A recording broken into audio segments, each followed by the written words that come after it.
എന്നെക്കൊണ്ട് ഏറ്റവും കൂടുതൽ ഉപദ്രവം ആർക്കാ ചോദിച്ചാൽ എൻ്റെ വീട്ടുകാർക്കാണ്. ഞാൻ ചെറുതായിട്ടൊരു പരീക്ഷണം നടത്തിയതാണ്.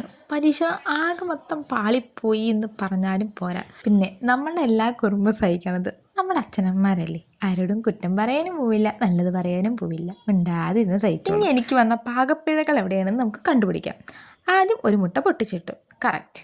പിന്നെ ഒരു മുട്ട പൊട്ടിച്ചിട്ടു, അതും കുഴപ്പമില്ല. പക്ഷെ വെളുത്തുള്ളി കുറച്ച് കൂടിപ്പോയി. കുരുമുളക് ഉപ്പും പാകമായിരുന്നു.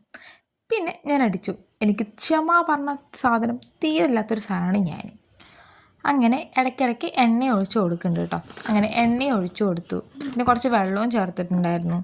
പിന്നെ നാരങ്ങയും ചേർത്ത് കൊടുത്തു. അതും ചില വീഡിയോയിൽ കണ്ടു, അപ്പോൾ അങ്ങനെ ചെയ്തതാണ്. മല്ലിച്ചപ്പ് എൻ്റെ സ്വന്തം ഇഷ്ടത്തിന് കേട്ടതാണ്. ആരും കുറ്റം പറയാൻ പറ്റില്ല. ഞാൻ ഒറ്റയ്ക്ക് മുട്ട വേവിച്ചത് ഞാനാണ്.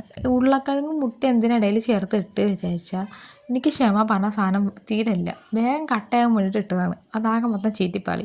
റൈസും കൊളാവും എന്നാട്ടോ വിചാരിച്ചത്. കാരണം ഞങ്ങൾ പിടുത്തല്ലാതെയാണ് വെക്കണത്. ആദ്യമായിട്ടാണ് വെക്കണത്. വീഡിയോസ് കണ്ടു, പക്ഷേ വീഡിയോസ് കണ്ടാലും നമ്മുടെ രീതിക്കാണല്ലോ നമ്മൾ എന്തായാലും വെക്കുക. അങ്ങനെ ഞങ്ങളുടെ രീതിക്കും വീഡിയോസിൽ കണ്ട കുറച്ചൊക്കെ കൂട്ടിയിട്ടാണ് ഞങ്ങൾ ഉണ്ടാക്കണത്. റൈസ് മൊത്തം അമ്മയായിരുന്നു ഉണ്ടാക്കിയത്. അതുകൊണ്ട് കുറ്റം പറയാൻ പറ്റില്ല. അതിഗംഭീരമായിരുന്നു. എനിക്കൊരുപാട് ഇഷ്ടമായി. പക്ഷേ ചിക്കൻ വാങ്ങുമ്പോൾ ഇപ്പോൾ ഒരു ചെറിയ പ്രശ്നം ഉണ്ടായിരുന്നു കേട്ടോ. ആദ്യം ഞങ്ങൾ പൊറാട്ടയും ചിക്കനും എന്നാണ് ഉദ്ദേശിച്ചത്. പിന്നെ പെട്ടെന്നായിരുന്നു കുഴിമന്തിക്ക് മാറ്റം. അങ്ങനെ കുഞ്ഞു കുഴിമന്തി ആയിരുന്നു കേട്ടോ ഞങ്ങളുടെ. പിന്നെ ഞങ്ങളുടെ മയോണൈസ് കറക്റ്റ് ആവാത്തതുകൊണ്ട് ഞങ്ങൾ സലാഡ് വെച്ച് അഡ്ജസ്റ്റ് ചെയ്തു. അപ്പം ഞങ്ങൾക്ക് ഞങ്ങളുടെ മന്തി ഇഷ്ടമായി. നിങ്ങൾക്ക് ഇഷ്ടപ്പെട്ട ലൈക്ക് കമൻറ്റ് ചെയ്യാൻ മറക്കരുത്. വീഡിയോ ഇഷ്ടപ്പെട്ടാൽ സബ്സ്ക്രൈബ് ചെയ്യാനും മറക്കരുത്. Okay, by.